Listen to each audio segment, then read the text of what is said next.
Good evening. Let us move towards learning the transverse section of an anther. Now, if I consider the transverse section of a particular anther, I can see a tetragonal structure. What is the meaning of this tetragonal structure? That is, it is divided into two compartments, two theca, and each theca will contain two microsporangia. Okay, so it is a tetragonal structure. So total how many microsporangia are there? There are 4 microsporangia. When an anther is young, we call it as microsporangia. Whereas when the anther matures, microsporangia increases in size, and then this particular microsporangia is called as pollen sac. Okay, so it is a tetragonal structure, dithecous, and there is a connective tissue present in between these structure.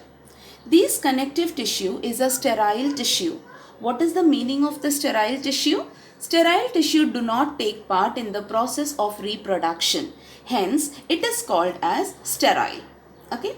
Now, if we consider the section of the anther or transverse section of the anther, okay, we get to see certain other structures, okay, which we'll be discussing.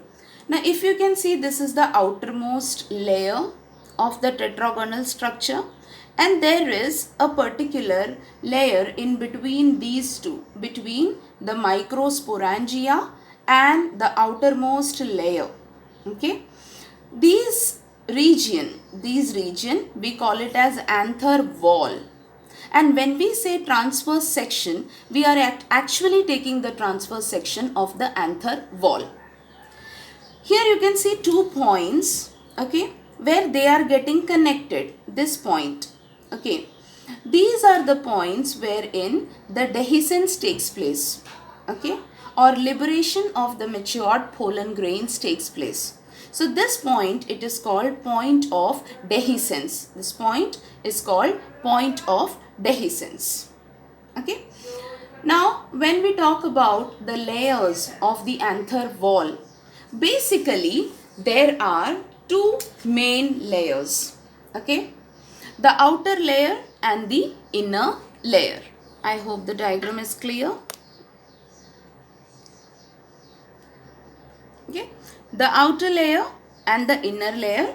The outer layer is made up of 3 layers and inner one is a single one. So total 4 layers. Okay, the outermost layer, it is called epidermis. Okay, this is a magnified structure.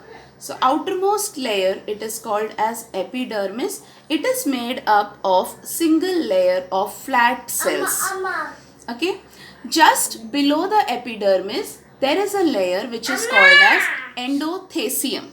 Okay, and this particular endothecium is also made up of compactly arranged, radially arranged cells which form single layer.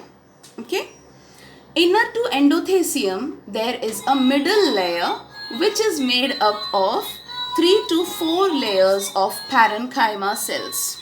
Okay, whereas the innermost layer is called as the tapetum. Okay, so this particular tapetum which is there, that is nutritive in function, whereas other 3 layers are protective in function.